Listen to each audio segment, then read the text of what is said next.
Welcome back to iGen Politics. This is a podcast that makes politics engaging and relevant for all generations. This is Victor Shi. I'm currently a sophomore at UCLA, was elected as the youngest delegate for Joe Biden, and I'm one of the co-hosts of this podcast. And I'm Jill Wine-Banks, the author of The Watergate Girl, based on my experience during the Watergate case. I'm also the wearer of hashtag Jill's Pins, and today's pin is special for our guest, Roger McNamee. It is a very old-fashioned phone to show my level of sophistication in technology compared to his. And so it does show that. It's an old rotary dial. And Victor, I know you've never used such a phone. And if I gave you one, you might not be able to do it. But what does your generation have to say? You're probably right. My generation is defined by social media. We use platforms like Instagram, TikTok, Snapchat, Facebook, and others so frequently that social media has become our language. In some cases, using social media has its benefits, whether it be for organizing big rallies or raising awareness about a particular issue. But what's been apparent throughout the last several years is the extent to which social media can also be used as a vehicle for toxicity, misinformation, outright lies. That reality has become even starker following Facebook whistleblower Frances Haugen, who said, and I'm going to quote her, "The result of Facebook has been more division, more harm, more lies, more threats, and more combat." Today, we are joined by Roger McNamee, the perfect guest to talk about the threat that Facebook poses to our society today and what reforms are possible. Roger has been a Silicon Valley investor for over 35 years. He co-founded successful funds in venture, crossover, and private equity, was an early investor in Facebook, and served as an advisor to Mark Zuckerberg. He also was the author of a New York Times best-selling book called Zucked, Waking Up to the Facebook Catastrophe. We are so delighted to have him with us today, and thank you, Roger, for joining us today. Jill, Victor, it is such a pleasure to be here. Thank you. I want to get to the current state of Facebook and the solution to problems identified by Frances Haugen. Your advice to me and others about whether to stop using Facebook, but I'd like Victor to start first with some context that we think we need for some questions about Facebook's founding. Yeah, so Facebook launched in 2004, and I wonder if you can give our audience a sense of some of the biggest social media sites at that time, and perhaps what the biggest one was. Well, so in 2004, when Mark started up, people had been trying to make social media work at that point for half a dozen years. And there were a series of barriers. And the first company to really break through the barriers technically was Myspace. And Myspace went to tens of millions of active users. But it did so with an underlying design that had performance problems as you added users. Effectively, it allowed users to be their own art designers. And that placed a weight on the processing because you had to send the images over the phone line every time you used it. And it slowed everything down to the point where the system became nearly unusable. But more important than that, there was no attempt at MySpace to protect the users from harm. And so it became a locus for child predators and other things that, obviously made the site really unattractive. So when Facebook came along, MySpace was still on its way up, but Facebook had a better idea. And was that better idea to counter the problems with MySpace at the time? Well, when I met Mark Zuckerberg in 2006, it was just before Facebook introduced the whole news feed. Mm-hmm. So the thing that we think of as Facebook today didn't yet exist. He was 22 years old. The company was about 2 years old. And they had 9 million users who basically all they could do was share their location, their relationship status, and a photograph with friends. But Mark did two things that MySpace didn't do that made all the difference in the world. The first was he required you to use your school email account. So it was only available to college and high school students, but only through their school email address. And the effect of that was to authenticate identity. Each person could only be one person, and you knew who they were. That was a very, very good thing from a security point of view. The second thing he did was that he said you could control who could see your data. That was a form of privacy. And I was far too old to be a user of MySpace. I was not in school, so I didn't have a school email account. But I was convinced from the first day I met him, from actually before that Facebook was going to be the dominant player in social media. And it was really going to be the company that created that marketplace, because I was convinced that authenticated identity and privacy protections were essential to making social media safe. All I can say is, wow, that is so fascinating. And I, of course, am of an age where I definitely couldn't have signed up for any of that. I didn't even have an email probably back at that stage. But when Facebook first launched, you became an investor pretty early on. And did you see any problems with the software? So Jill, it's a great question. When I first got involved, it was actually as an advisor to Mark.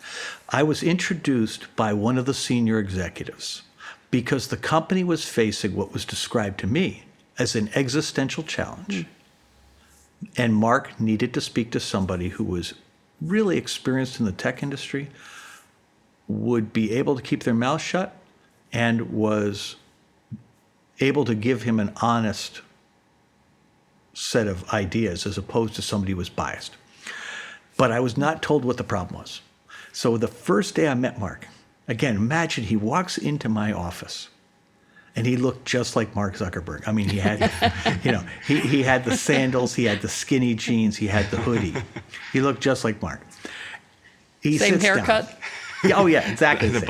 He sits down, and we had in my office, because Elevation Partners was started by a group of us at the intersection of technology and media. We had one of our conference rooms was set up as a living room. So we sat on comfy chairs our knees were probably 3 feet apart. And I said, Mark, before you even start, I need to tell you why I'm doing this, because I think you have I think you've broken the code and you're going to have the first successful social media company. But I said, what worries me, you've got privacy right, you've got identity right. But what worries me is I think that either Microsoft or Yahoo is going to offer $1 billion to buy Facebook, and everybody you know is going to tell you to take the money. And it's going to be really hard to say no. And I really hope you don't take the money. I really hope you keep it independent, because I don't think, it doesn't matter who buys it. This is an idea that exists in your head, and the only way to realize the vision is for you to do it. It takes me about 2 minutes to go through this presentation. What followed that was about 5 minutes of dead silence with Mark Zuckerberg going through a series of thinker poses as he's trying to decide whether or not he trusts me. And I'm watching this thing in front of me. It was one of the most painful experiences of my entire life, because that when you're expecting an answer, I've just laid this really heavy thing on a guy I don't even know, and I'm expecting a response. And here he is. At one level, he's paying me an enormous compliment because he's thinking so hard about what I said. At another level, I'm having to wait without saying anything for minutes. And with each passing second, it gets more painful. I'm literally digging trenches in the upholstery of this chair I'm sitting in, and I'm ready to scream. And finally, he goes, "You're not even going to believe this." And at that point, honest to God, I would have believed anything as long as we could talk. and he goes, "You're not going to believe this, but the thing you just described, that's why I'm here. That exact thing has happened. Yahoo offered $1 billion, and everybody who knew told him to take the money. And he didn't want to sell the company. He didn't know how to prevent it from happening." And I go, "Oh, well, I can help with that." And so I helped him figure out how to prevent it from happening. Literally, the whole meeting took half an hour. But it changed his life because the company remained independent. And so all of a sudden, he needed to rebuild his management team. And all the people on the inside wanted to sell the company, so he couldn't go to them. His board of directors wanted to sell the company. He couldn't go to them. He needed somebody else, so he went to me. And I helped him rebuild the management team. And it took about 3 years. And the reality was, there were only a few key positions I needed to help with. The president, the chief financial officer, and then thinking about what sorts of people I should have for other positions and thinking about strategy. And it was a lovely relationship. We met roughly once a week for 3 years. And, the first 2 years, it was quite religious. The last year, once Sheryl Sandberg came in, his need for me went way down. And so I just gradually withdrew. And that was the appropriate thing to do. And then after that, I just watched from the sidelines. So from 2009 on, I was a spectator. So, and my understanding is that you helped him to find Cheryl. Oh, more than that. I introduced her to him and brokered her going there. And I knew Cheryl really well. She'd introduced me to my business partner, Bono. And Cheryl's sister was married to one of my partners. So, it was practically a family thing, right? I knew Cheryl super well. And I had advised her, I'd helped her get into Google. And then when she came to me and said she was thinking of taking a job at the Washington Post, I went, are you crazy? You're at Google. You're driving them out of business. What are you going to do? You're going to go and become the captain of the Titanic after you hit the iceberg? That's not going to work. And so I said, well, look, if you're going to do that, you ought to at least go look at Facebook. And what I didn't realize, I always assumed that Mark and Cheryl would cancel out each other's weaknesses and reinforce each other's strengths. But it didn't actually work out that way. In a way, it did work out that way because they created more wealth in a shorter period of time than just about anybody on earth. But they didn't recognize both either the opportunity or the requirement for people who have power to use it wisely, to respect the rights of those affected by what they do, and to be good citizens, to appreciate that there are certain things that you're allowed to do in business that produce predictably bad outcomes. And when I went to them in 2016, 9 days before the election, it was because I'd been seeing things going on that year that did not compute. It looked to me that there was something about the algorithms, the business model, and the culture of Facebook that allowed bad actors to harm innocent people. And I'd seen it in civil rights relative to Black Lives Matter and relative to housing.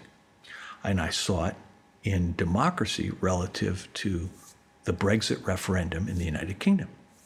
So all those things happened between January and August of 2016. And then we got the news about Paul Manafort's connection to Russia. And that's when I freaked out and realized I needed to reach out to Mark and Cheryl. And what I did was I drafted an opinion piece, an op-ed, for the Recode blog. They, because I went to Recode, I went to all these journalists and said, are you seeing this? Because this is really scary. And nobody was seeing it. Nobody was particularly interested. But Recode asked me to write an op-ed. So I started writing it. Instead of publishing it, I sent it to Mark and Cheryl. And so I sent it October 30th of 2016. And I'm thinking, hey, I used to be their mentor. I'm their friend. We'll have a good conversation. I'll say, hey, look, we've got a real problem here. And they will make the changes they need to make to protect democracy and to protect civil rights. Because after all, undermining democracy and undermining civil rights is actually bad for business. So I figured, of course they'll do it. And 3 months later, it was really clear that no, they were not going to do anything. That their vision was different. That they did not view it as their responsibility. And the sad thing about this is they're not alone. In American business today, for the most part, we say to them, focus only on maximizing shareholder value. Don't worry about anything else. Nothing else is your responsibility. And if all you do is focus on one thing, that means you're going to ignore everything else, and it effectively excuses all manner of sins because of that focus on the one thing. Okay, so we're going to delve more into that, but I still want to go back to my original question, which was when it first launched, and when you first, or maybe even when you first got involved, which was 2 years after the launch, did you see any problems with the No. software, the algorithms? No. So keep in mind, at the beginning, there weren't any algorithms. At the beginning, all they did was everything was in reverse chronological order. So most recent at the top, going back to oldest. And it was just stuff shared by people you were actually really close to. So the issues that we have today, those didn't really emerge until 2013. In those days, it was really simple. And not only did I not see any problems, I thought this was going to be enormously successful, which in my mind meant they could potentially reach 100 million active users in English-speaking countries. And I thought that would have been a great win. And that's my notion of how big it was going to get. And Mark started to tell me I want to say it was probably 2008, that his goal was to get to 1 billion users. I'm going, Mark, that's a terrible idea. If you go for 1 billion users, I mean, that's 1 in 7 people living in the world. It's maybe 1 in 3 people are on the internet. And in order to do that, you're either going to have to do business in territories or do business under terms and conditions that are going to lead to a bad outcome, things you shouldn't want to do. And so his insistence on focusing on maximizing the reach of the product is one of the reasons why I thought maybe I was no longer a good fit. And that was in what year?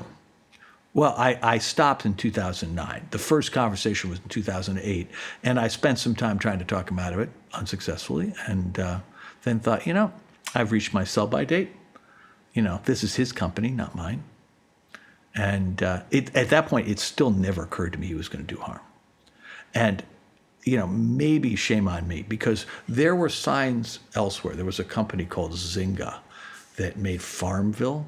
It was a game that you played on Facebook that they played a lot of tricks using Facebook's ad tools and using Facebook's architecture to first addict people and then to basically suck money out of them. And that was the first time that you had an example of how Facebook could be used for bad outcomes. But it was farming. It was not undermining democracy. It wasn't undermining public health. So I didn't view it as catastrophic. And besides, Facebook cracked down on them. So let's move to 2016. There were little signs, Jill. There were little signs along the way. But I did not interpret them at that time in a way that would have led me to the conclusions I ultimately came to. It really wasn't until some window between 2013 and 2016 when it would have been possible to see it, and I just didn't happen to see it. Okay, and then we get to 2016 when it became pretty obvious that it was pivotal time for Facebook and the nation because Facebook amplified Russian misinformation. Well, I don't even think that was the worst thing they did, Jill. I think the worst thing that they did. Tell me the worst. The worst thing that so the Russian thing was terrible. And there's no excuse for it. And you and I both know that when we were little children, if a company had aided the Russians in undermining an American election, those people would have been sent to the electric chair. No questions asked. Probably would have happened in 3 months, right? I mean, the trial would have lasted for 15 minutes. I mean, it's a different time. But to me, the real problem was that Steve Bannon created a company called Cambridge Analytica. And Cambridge Analytica was basically full of baloney. I mean, they really were. The amount of nonsense per square inch there was staggering. But they did a piece of brute force work on behalf of Trump that really mattered. They married 30 million U.S. voter files to their Facebook IDs. So keep in mind, there are 200 million people who are eligible to vote in the United States and 100 and something million vote in an actual election.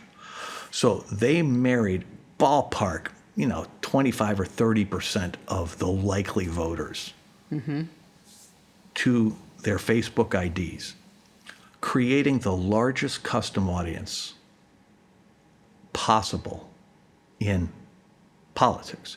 And the reason it matters is that it allowed them to use Facebook to suppress votes in communities of interest to them. They focused on the Black community, on suburban white women, and on young people.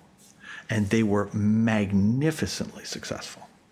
And the voter suppression was the key thing. I mean, they pretended like they could predict people's psychographics and all this other nonsense, none of which, as far as I can tell, mattered.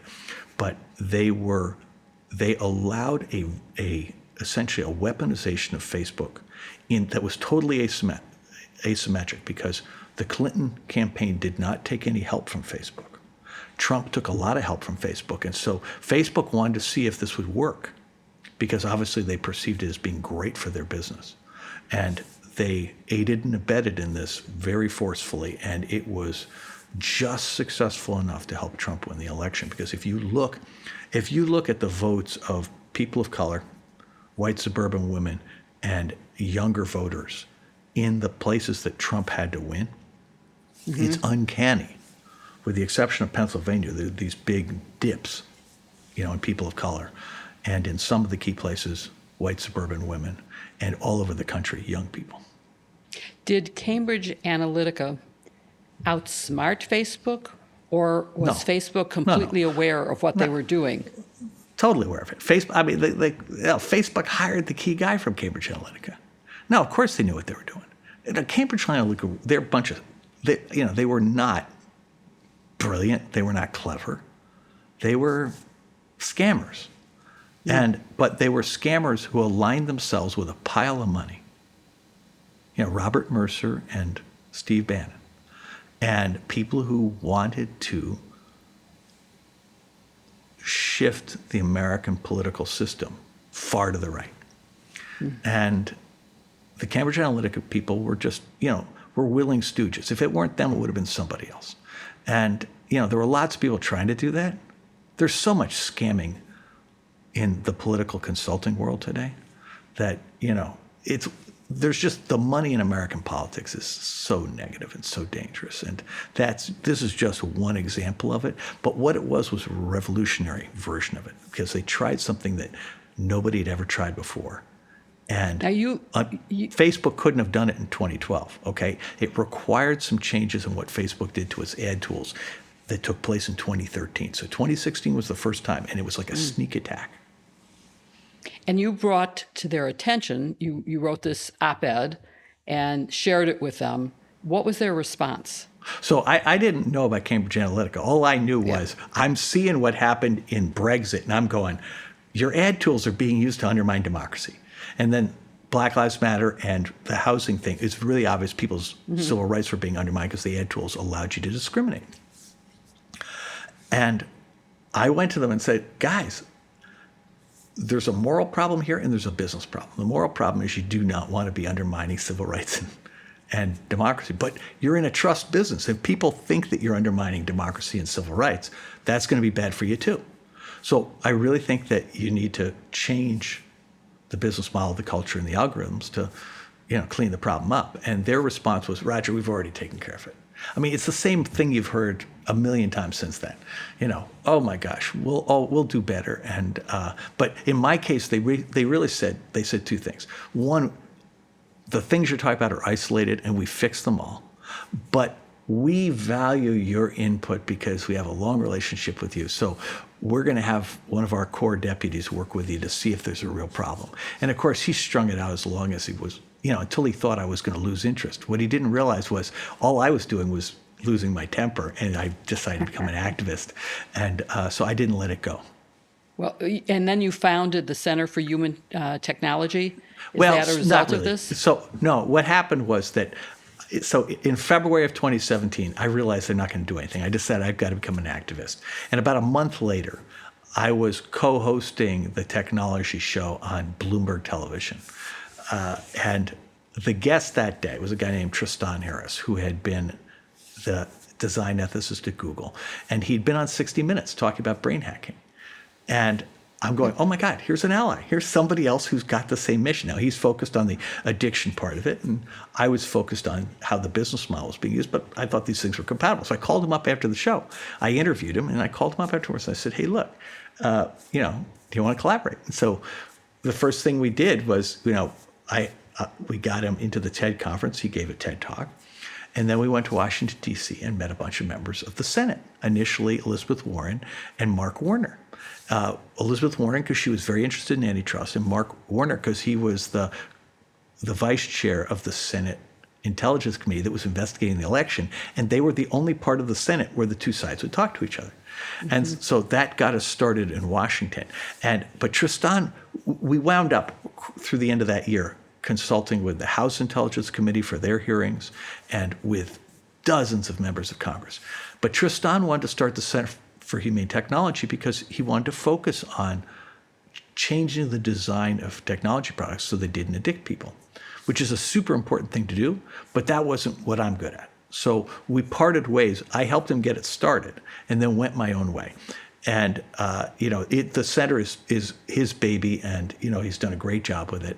But I have focused mostly on policymakers. So members of Congress, members of the Senate, the Department of Justice, the Federal Trade Commission, and state attorneys general in, 3 or 4 states. And so I have, and then speaking out. And what happened was that early in this process, in the fall of 2017, I got asked to write a cover story for a policy magazine in Washington called the Washington Monthly, in which I talked about my experience with Facebook and what I thought we ought to do about it.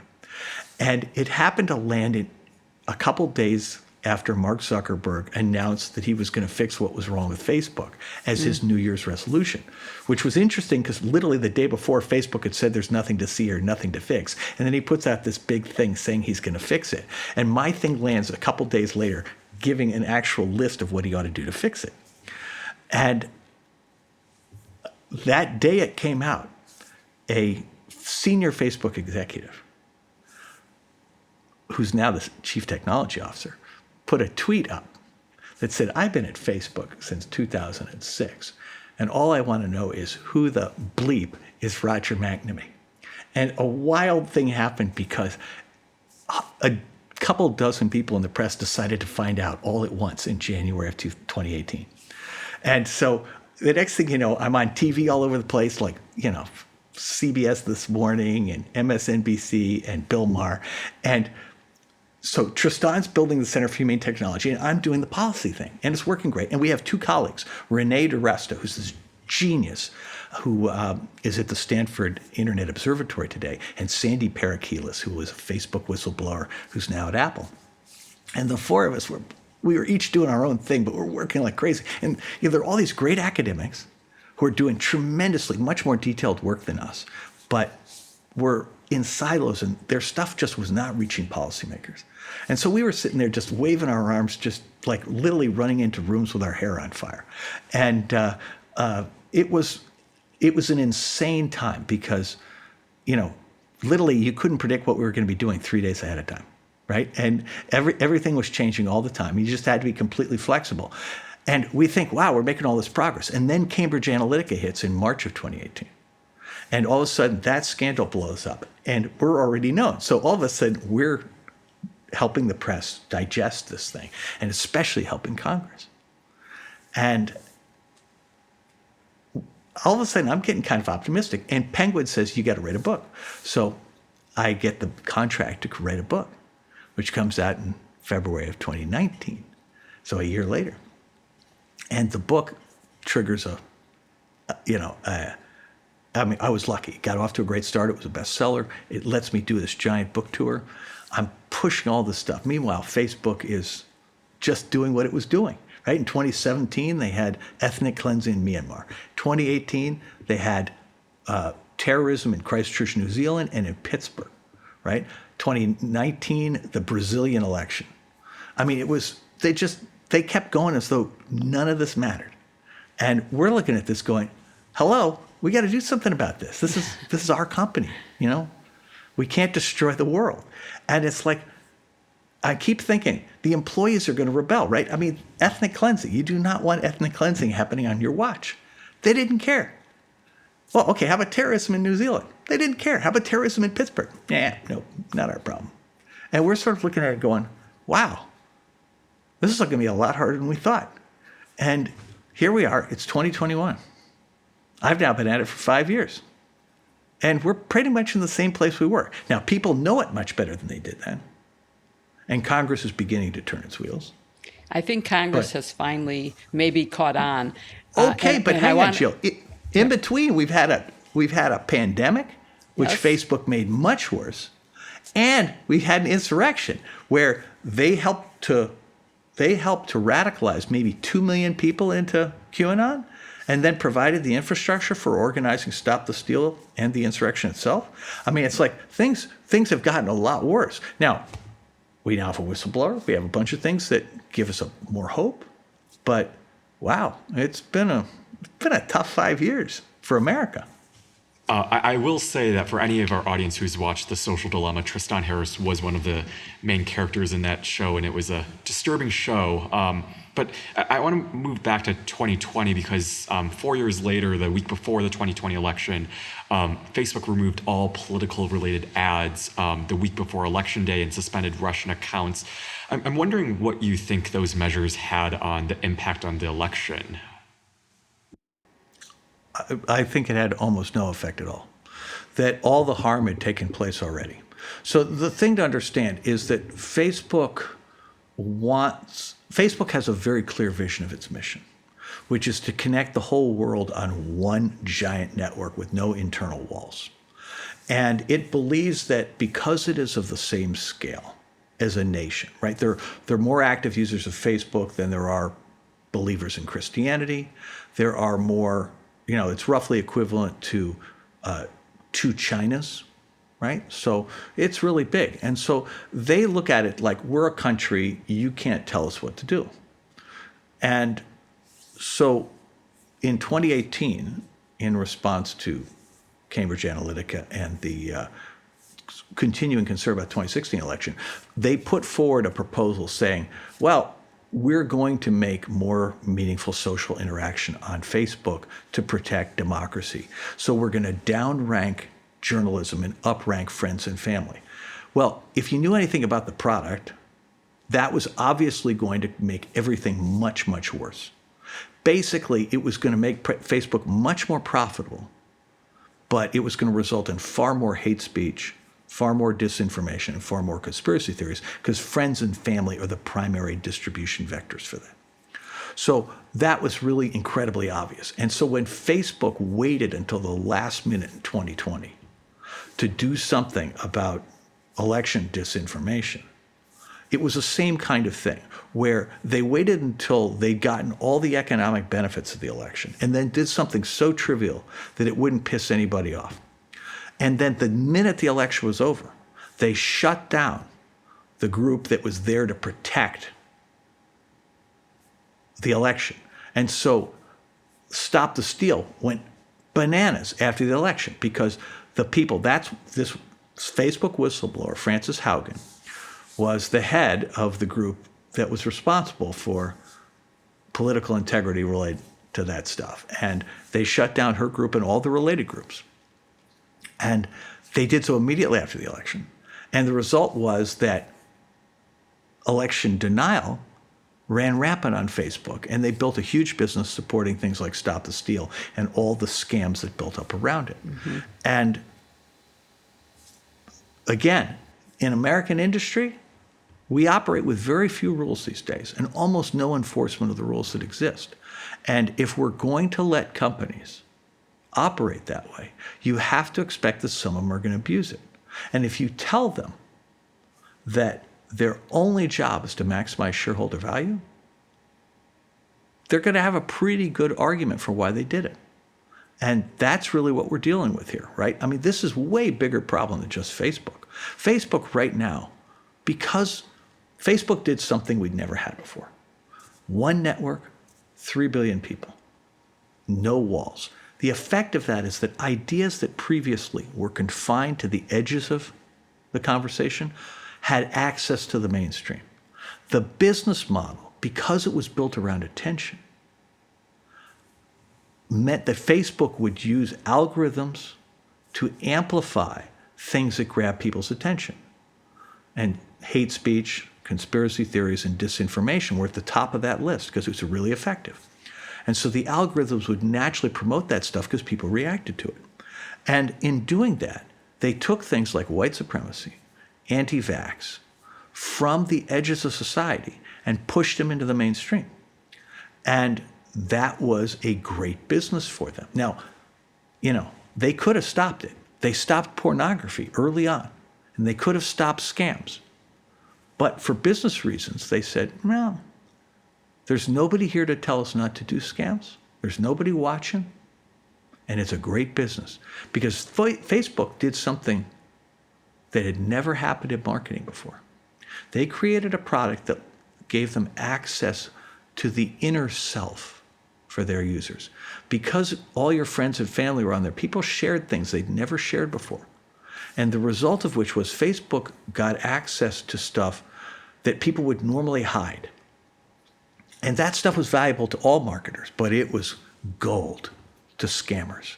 Because if you know what people's vulnerabilities are, you can exploit them. And Facebook gave scammers a way to do that. And so you see things like scams against the elderly, scams against veterans and their families. You see scams against active duty military. You see all kinds of scams against teenage girls, like on Instagram. You see human trafficking, trade in antiquities, trade in exotic animals that are protected by statute. And all that stuff happens on Facebook in plain sight. Illegal drugs, weapons. And it's like, hello? I mean, this thing is a crime scene. And it's not the only one.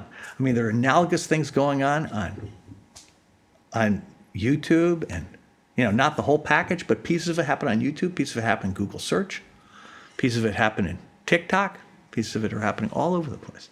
And, we don't have an infinite amount of time to get this right because whole generations of people are being harmed by it, particularly in Victor's generation. Yeah, and I know Victor wants to ask about what happened on January 6th, not just the role Facebook played in causing January 6th or enabling the organizers to organize it, but on what happened as a result to Donald Trump's account. So, Victor, do you want to ask a question about that? Sure. So it wasn't until January 7th, after what happened on January 6th, when Facebook decided to take action against Donald Trump. They released a statement saying that we believe the risks of allowing the president to continue to use our service during this period are simply too great. Therefore, we are extending the block we have placed on his Facebook and Instagram accounts indefinitely and for at least the next 2 weeks until peaceful transfer of power is complete. How significant was that for democracy? And do you think that was enough? Sir, I think it was irrelevant. It did nothing. I mean, was it good that they took him off? Of course. But was it too late? Obviously. And, they still allowed the Stop the Steal people to advertise on Facebook. They allow Trump proxies to advertise on Facebook. It's like, no, it was hopeless. What Facebook has done is they've each time that they get in trouble, they find something that sounds like it would be a solution. And with great fanfare, they put it out there. But if you study what they do, each time the thing is incredibly superficial and it's implemented in the shoddiest possible way so that there's almost no benefit. And that pattern's been repeated continuously. And again, I don't think this is because they're bad people, but I do think that they have a different value system. And I don't think we as a country have engaged in the kind of conversation about these competing value systems that you would need to have to protect democracy and protect public health, privacy, and competition. So we talked a little bit about the algorithm, and I think for my generation and Jill's, that's probably the most concerning aspect of Facebook. I'm wondering if you think that there's a specific community or age demographic. I know my generation has been significantly impacted by Instagram, especially teen girls. There was a report that showed that Instagram is harmful to them, and other studies show that lots of other older age people are more susceptible to falling vulnerable to social media's tricks. Does everyone become impacted by this? Like, who is most at risk from Facebook and these algorithms? So, Victor, I think it's first of all, a great question, and I don't want to pretend like I have a complete answer, but I think there are a few points we can make. One is we've had more than 750,000 people die in the United States of COVID, and if you were to index us to countries that are like us economically, the number should have peaked around 200,000. So ballpark 500,000 people are dead who shouldn't have been dead. Facebook is not the only propagator and amplifier of COVID disinformation, but nobody was more important. Obviously, Fox News played a huge role in this, and other platforms like TikTok did the same thing. But it is just plain true that Facebook did nothing to protect the country against COVID disinformation. It did nothing to protect the country against QAnon, even though they were warned by the FBI. And those deaths are concentrated among older people. But now they're starting to spread out. You're seeing it in every demographic. Obviously, the undermining of democracy disproportionately affects young people because they're the ones who are going to have to live with the consequences of it the longest. The psychological problems caused by platforms like Instagram, radically disproportionate impact on young people. But the underlying business model that Facebook uses, what is called surveillance capitalism, is something that Google invented in 2000. And they apply it in a slightly different way. And it's now being adopted throughout the economy. I had two examples in the past week. One related to getting a COVID test at a private COVID testing place, where they said, we need to take your medical history and all your prescriptions. And I said, excuse me, I'm here for a COVID test. You don't need any of that, and you're not entitled to it. No, that's our policy. I have to have it. I go, no. You just want to get it so that you could sell that data in the marketplace. I'm not going to provide it. It had to escalate several levels in order to prevent it from happening. Then I want to buy tickets for an event. I go on Ticketmaster. I cannot buy the tickets until I give them my cell phone and they have verified that it's accurate. That is surveillance capitalism, and this is spreading throughout the entire economy. And the thing itself is the equivalent of child labor, because the way surveillance capitalism works is they take essentially every time you do something that touches the digital world, financial transaction, you travel, you use your phone, use an app, you're on the web, anything you do leaves a little digital footprint. And essentially all those digital footprints are available for purchase in a third-party marketplace. And so companies throughout the economy are building these huge data sets. And they look at the whole data set to find the patterns in the whole population. Because humans are predictable. We fall into certain behavioral buckets. Then once they've identified the patterns, they then create a model for each of us, which is, it's essentially all of our digital activities as a model. And they use that to predict our behavior. And then they use recommendation engines, which we trust. They use those recommendation engines to manipulate our behavior, persuading us that this was good for us or that we chose it, which is demonstrably not true. And so you have this situation where it doesn't matter how old you are, you're losing your autonomy. You're losing your right to make your own choices. And Facebook today is the worst offender on that. But there are hundreds of other companies desperate to do the same thing Facebook is doing. And that's going to be a huge problem. All right, so that's where we get into government regulation being needed. But I think that's getting closer because of Frances Haugen and her expose of the company's wrongdoing, which she went first to the SEC with, then she talked to 60 Minutes, and now has testified before Congress. And she has given millions of documents to them. She's made suggestions for reform. And because her testimony is based on documents, no one can say that she was making this up. She was totally credible and accurate. So as a result, it feels like maybe it's finally the time when Congress is going to actually do something about it. They seem to listen. They seem to take it seriously. And I'm hoping you agree that something's going to happen because you wrote in Time magazine an article about the harms of Facebook's business model. And you said it didn't happen by accident, but rather it was the inevitable result of a dangerous design. So first of all, do you think Congress is going to actually do something? And do you think they have the right design for what they're going to do, the right ideas for what to do? And tell more about what's wrong with the business model. Sure. So first of all, I really hope Congress will do something. I think they want to do something. But the challenge here is that we've allowed our democracy to lose muscle tone. We've really been passive for 40 years, letting businesses run themselves and to effectively run the country, and to let the wealthy have disproportionate political influence. And as a result, a lot of the things that normally we would count on here are out of practice. So we have to hope that they can get it together. So let's talk about Frances Haugen first. So Frances, in my opinion, is extraordinarily courageous. She's authoritative because her expertise is in the design of algorithms. And as you correctly point out, Jill, she's brought out thousands of internal research reports from Facebook, created by domain experts at the behest of Facebook's management, that were then shared with all Facebook employees. That's how she got them. She didn't steal them. They were there for her to look at. And she provided those first to the SEC, then the Wall Street Journal, then 60 Minutes, and the Senate. Now she's going off to Brussels to provide to the European Union. And we're not done with the release, because on the 25th of the month, there'll be another wave of things that come out.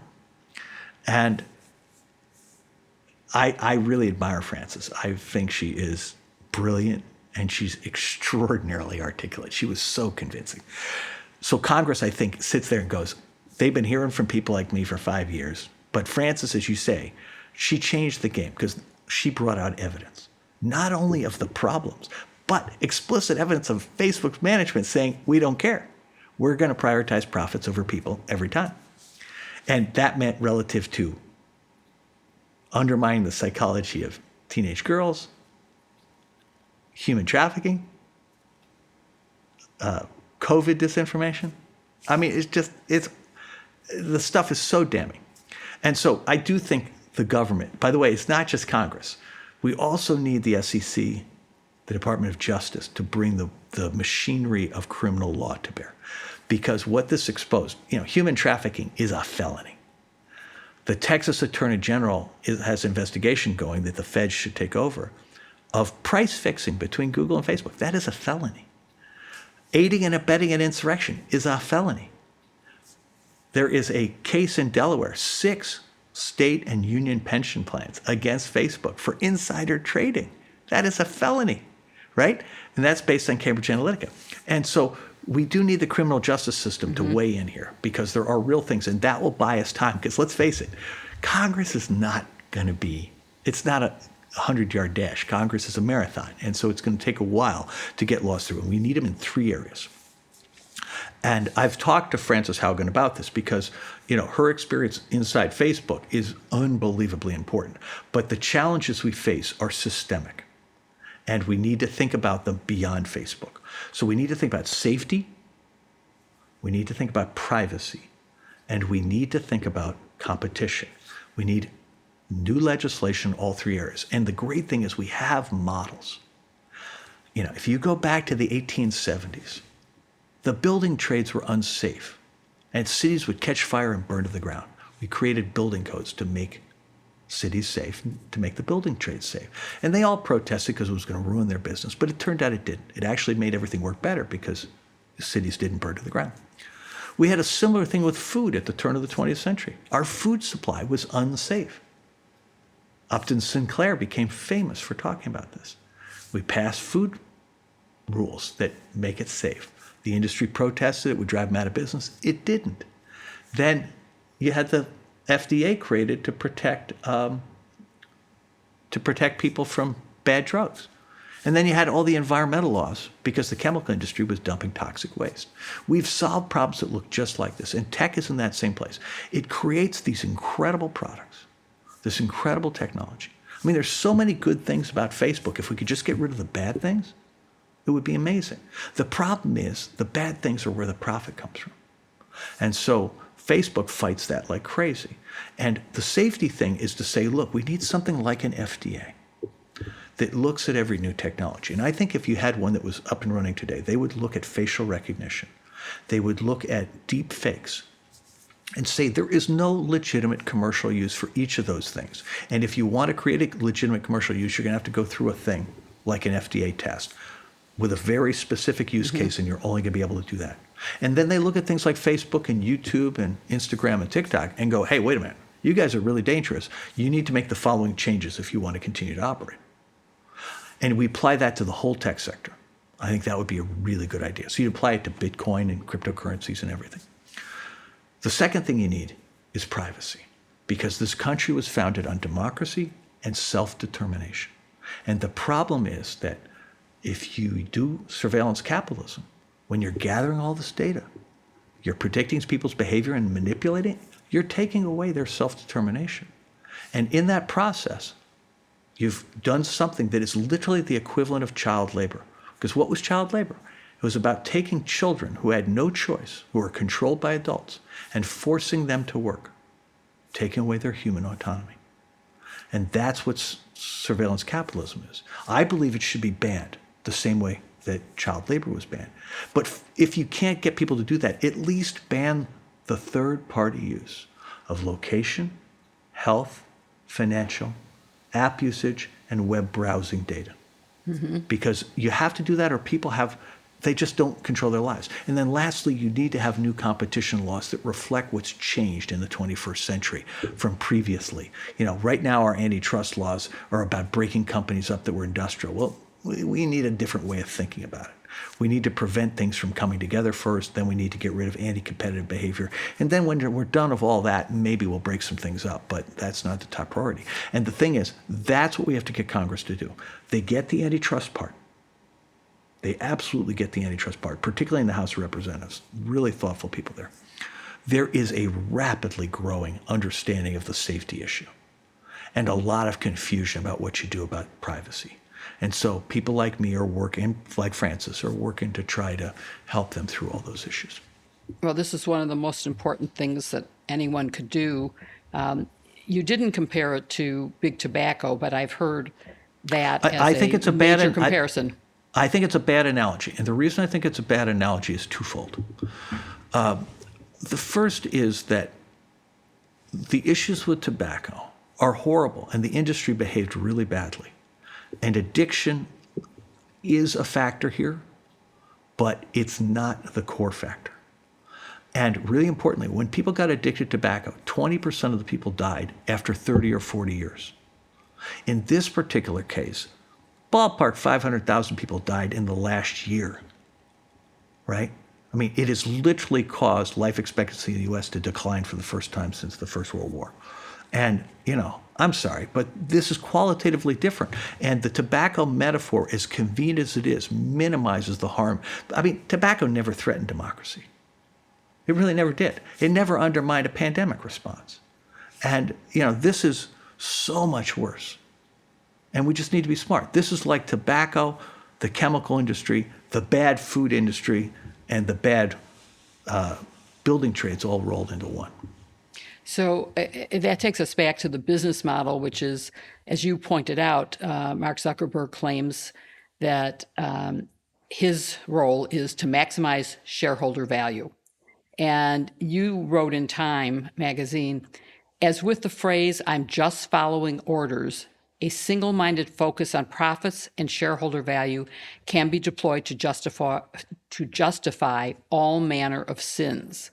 And you noted that Zuckerberg differs from other CEOs in the scope of the harm his company can inflict and the absolute control he enjoys. And I think that's what you just summarized for us. So with that, I'd like Victor to ask more questions about the business model. When I first came across Facebook, I also thought of the business model that e-cigarette companies use to lure kids in. For example, they created flavors that are fruity or kids' favorite cereal, and as a result, kids bought the products, gave them profit, and got addicted, so they become long-term users. I'm wondering if you think that might be a more, accurate comparison between Facebook and how they attract and addict young children to the company. Well, so if Facebook were the entirety of the problem, that would be a reasonable way of looking at it. But let's think about companies like Google, Microsoft, Epic. So Microsoft sells kids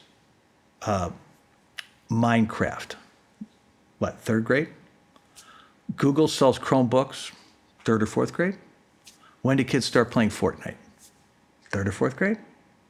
When do they start doing Xbox Live? Same thing. All of these things are doing variants of this highly manipulative stuff. And the critical thing, the reason it's different from all past media is that all past media was broadcast. You could only do one message for everybody. And they could do harm, but not like this. Here, everything is tuned to each individual person. So the more data you have, the higher the accuracy of the tuning. So if you start collecting data on a kid in third grade when they're 8 or 9 years old, what are you going to know about it by the time they're an adult? So if Microsoft, they start you on Minecraft, they get you onto Xbox Live, then they switch you to LinkedIn. They got you your whole life. They got everything. What does Google do? Google starts you on Chromebooks and all the school applications. They're collecting a ton of data on you. Then they start getting you to use all the Google products, right? And then finally they get you onto the Google apps and Gmail. They have everything. Now, Facebook starts you with Instagram, and then move you to Facebook. Mm-hmm. And increasingly, companies throughout the economy are imitating that model. And you look at this and you go, the reason the addiction thing doesn't work is because addiction isn't the issue with Chromebooks. Those are imposed by schools, right? Addiction isn't the issue with Minecraft. It's a really interesting, fun learning experience. Again, all of these things that are addiction-based, it's so appealing emotionally to think it's an addiction problem, but it's not. What this is much more Big Brother than that, okay?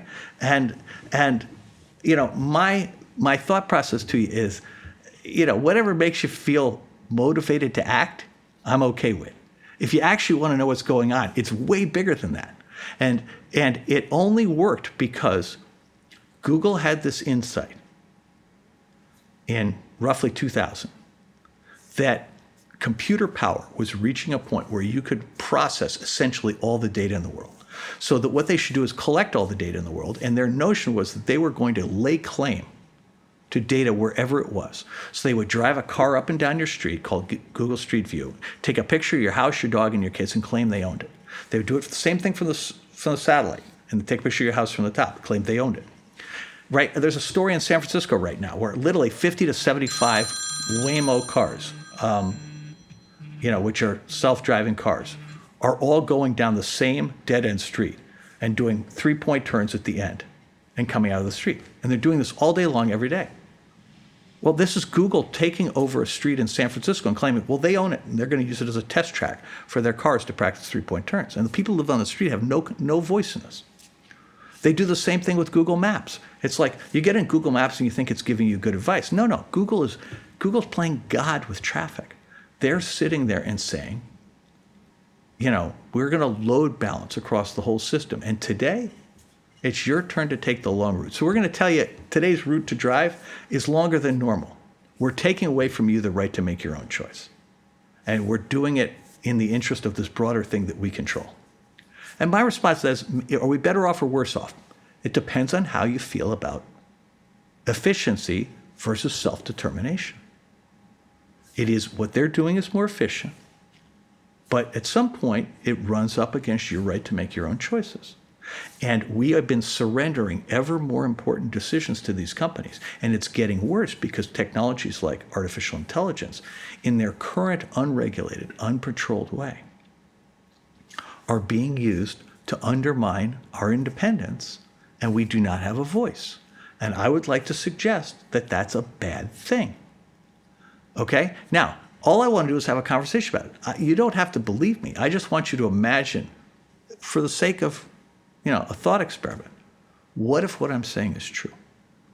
Wouldn't you like to have the conversation now while there's still time to do something about it? So when I go into Congress, I never focus on Facebook. I focus on the whole problem. And it's really important that we do that because the issue is not technology. The issue is the business model. It's surveillance capitalism. And now car companies are adopting it. Banks are adopting it. Healthcare companies are adopting it. Ticketing companies are adopting it. And that it's not good. It's really horrifying, and I'm kind of scared and also embarrassed to admit this, but I created Facebook when I was 11, so I can only imagine the amount of data they have on me. But that was under the age limit at the time. I'm wondering if you think that Facebook, Instagram, and other social media companies should have more of a verifiable and thorough way to ensure its users are at a certain age before they use the platform. Well, to be clear, the current law says that for the purposes of internet platforms, you are an adult at age 13. That is an utter nonsense. Oh, wow. Okay? And I believe that the correct answer on this is that, look, you need to be 18 to drive. You need to be 18 to vote, 21 to drink. I don't know what the right age is for smartphones. I don't know what the right age is for internet platforms. But I'm going to guess something between 18 and 21 makes way more sense than 13. That's above my pay grade to figure that out. But the notion that 10-year-old kids are being given a smartphone is insane. The notion of 13-year-olds being given a smartphone is insane.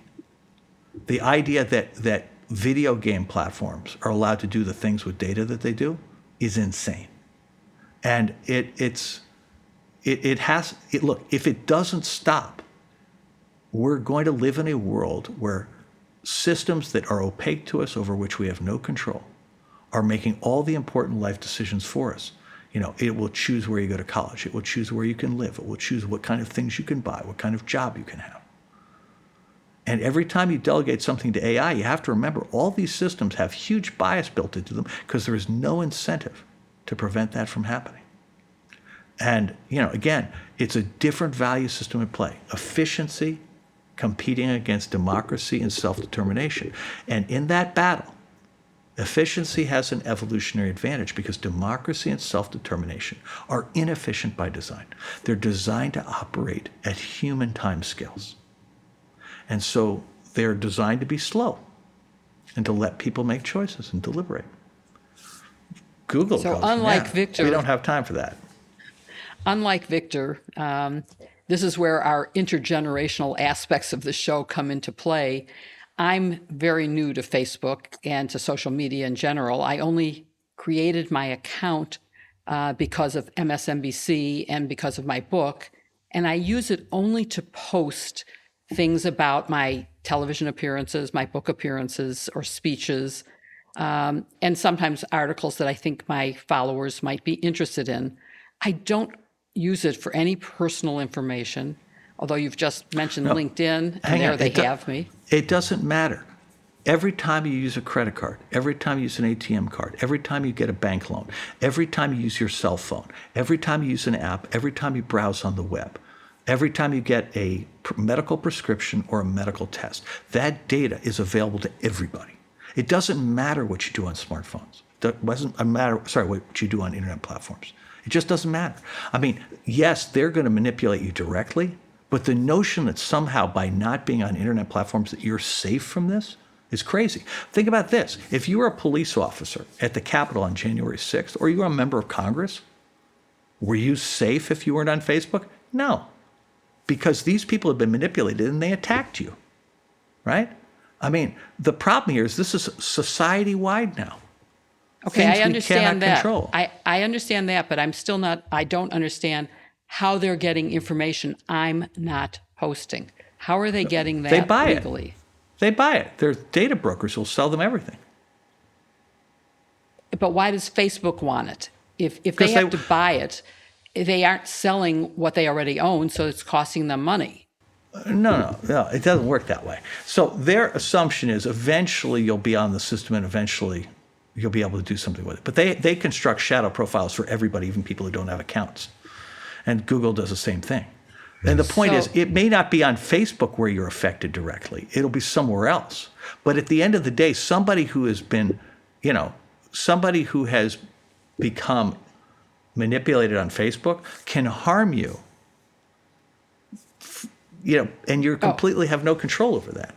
Well, I certainly get the danger of what happens when you incite a riot. Or how about if they have COVID?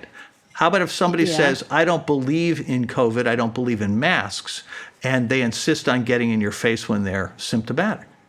Yeah. I mean, Well, my point to you here is that these things are real, okay?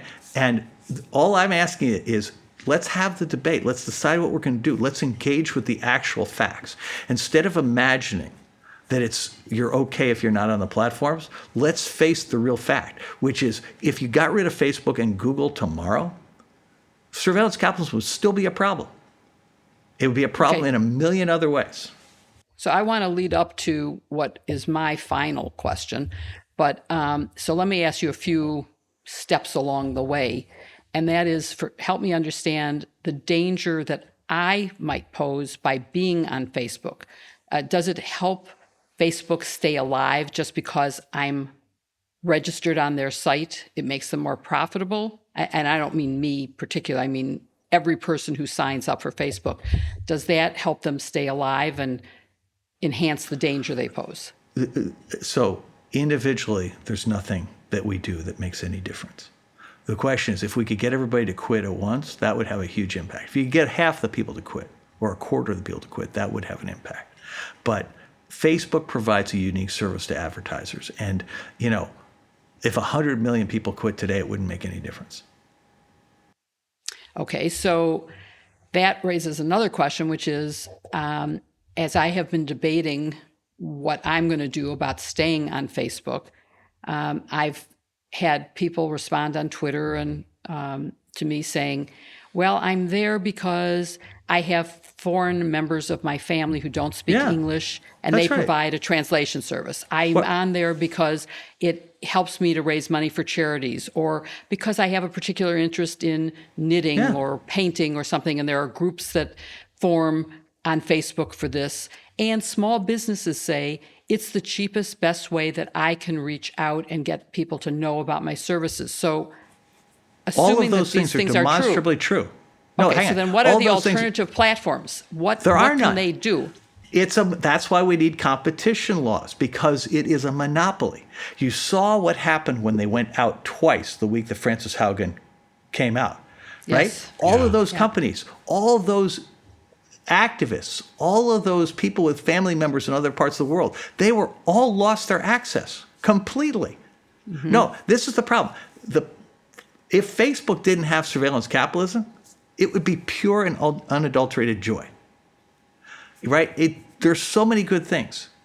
And the point here is, I believe that their argument that if you take away surveillance capitalism, they won't survive is nonsense. The same way that when the chemical industry said, if we can't pour mercury into your drinking water, we're going to go broke. The same way the food guys said, I'm sorry, if we have to take the weevils out of the meat, we're not going to survive. And I'm going, no, it doesn't work that way. Yes, there's a cost to the transition, but people get used to it. They're smart. They're engineers. They're clever. They'll figure it out. But at the end of the day, we want to preserve the good wherever we can. And if Facebook doesn't want to provide it, someone else will. But the way things stand today, startups cannot get any traction because Facebook, Google, Microsoft, Amazon, Apple block the way. Okay, so here's the sort of bottom line question, I guess, because you've scared me. You've made me aware of risks and dangers, and Frances Haugen certainly did too. So the bottom line is, I'm only an individual. Should I quit Facebook? Will it make any difference if No. No. No, So you can should I quit. stay on it? Hang on. If you feel better about quitting, quit. If you feel better about staying on, stay on. But what you should do, everybody needs to use their political power. They need to talk to their members of Congress. They need to talk to their local elected officials. They need to talk to their neighbors. Because we need Congress to act. We need law enforcement to act. You have a lot of leverage in law enforcement. State attorneys general need to bring criminal cases.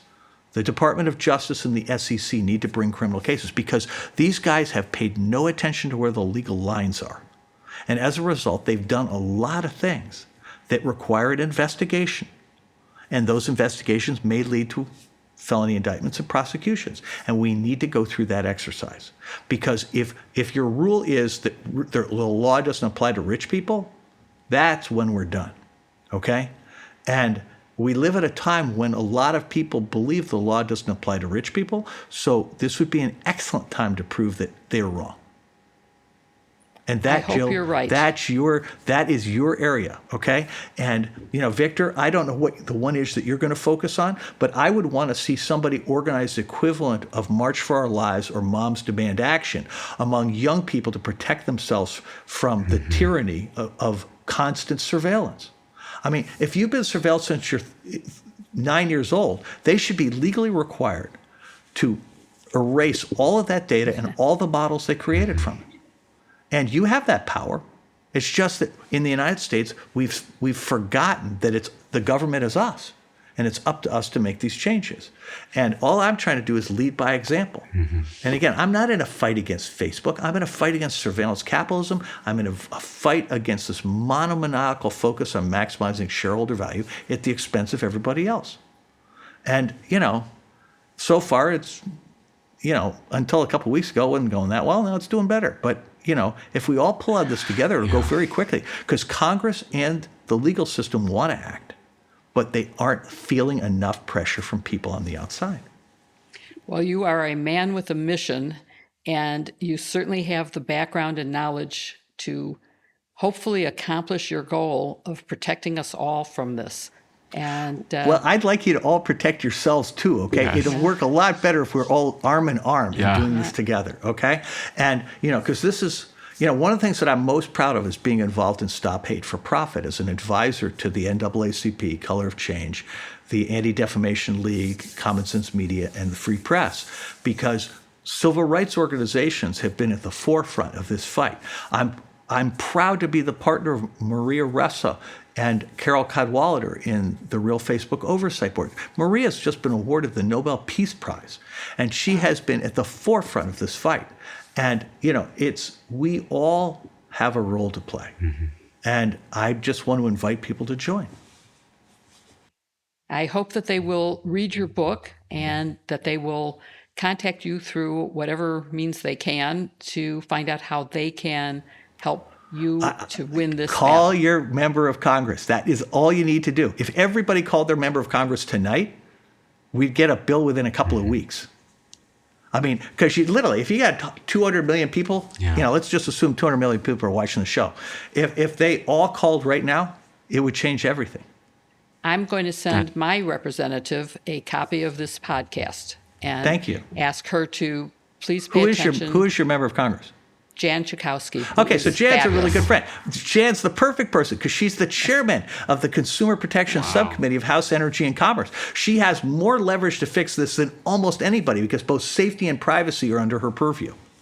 I will She's send mine terrific. to Brad Schneider back in Illinois. Another good one. Yes. Okay, excellent.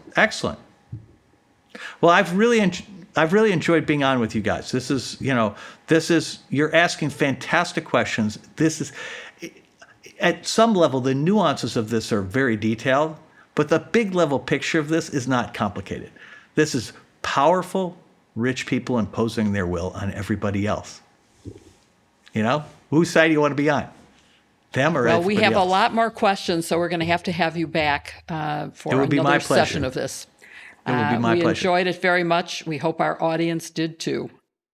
Thank you so much. My pleasure. Have a good night. Thanks.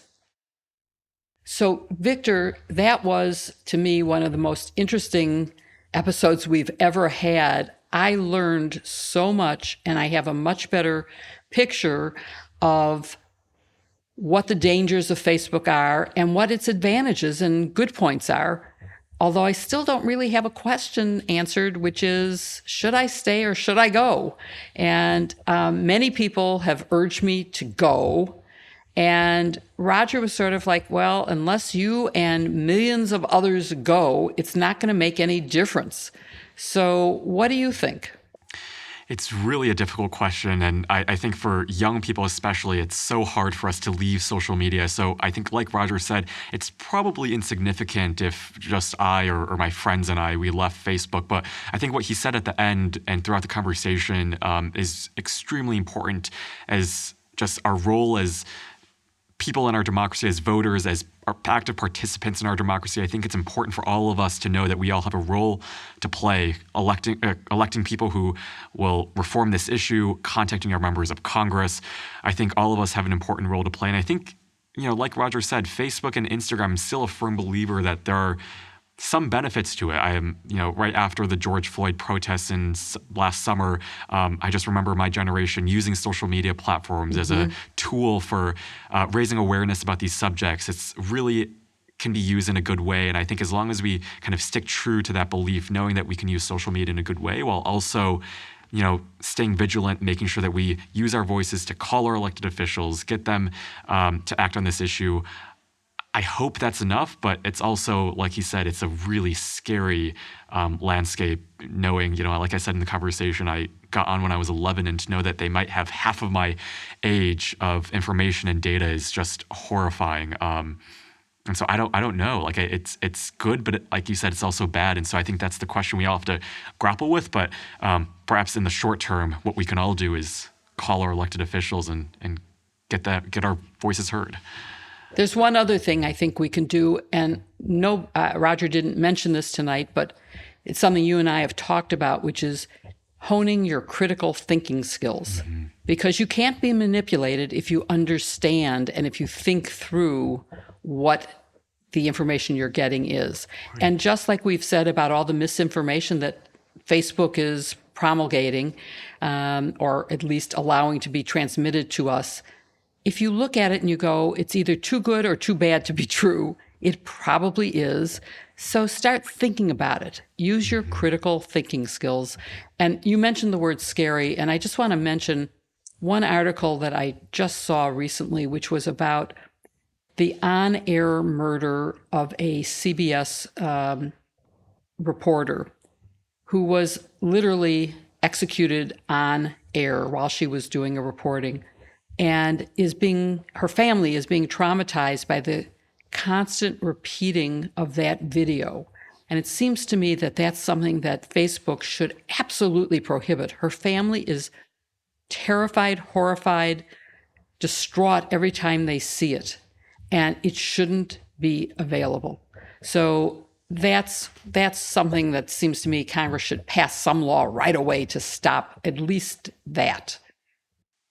Yeah, it's the algorithm that is really feeding into the harms that Facebook is perpetuating for young people, for everyone. And I'm just wondering for you what you think of just the idea of like a media literacy course. There's so much, like you said, misinformation, disinformation out there on social media. And I was having this conversation with a friend from college. We were just talking about what we see on Instagram and Facebook, and we were talking about the pictures that they post, that a lot of news organizations are starting to post on Instagram. And it's like they give you the headline, they give you a little paragraph, but that's all the information you have.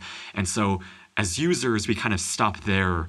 Our knowledge doesn't go beyond that. But I'm wondering for you how you approach looking at an article, where you go for information, how I guess young people can become more critical when they see information on social media platforms. Well, I'm stunned that you would stop at looking at the headline, because very often, and just this week, I tweeted something about, please don't read just this headline. Mm-hmm. You must read the article to see what it really is talking about. Yeah. The headline is not even written by the reporter who writes the story, and it could get it completely wrong and be completely misleading.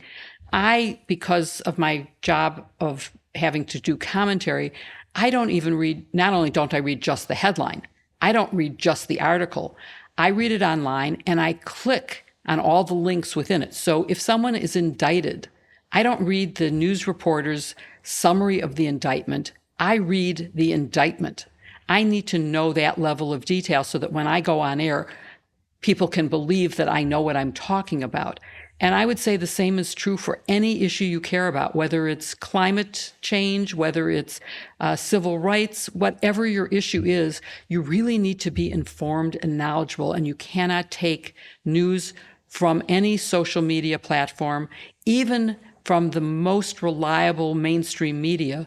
You need to read behind the headlines, read the full article, and think about it.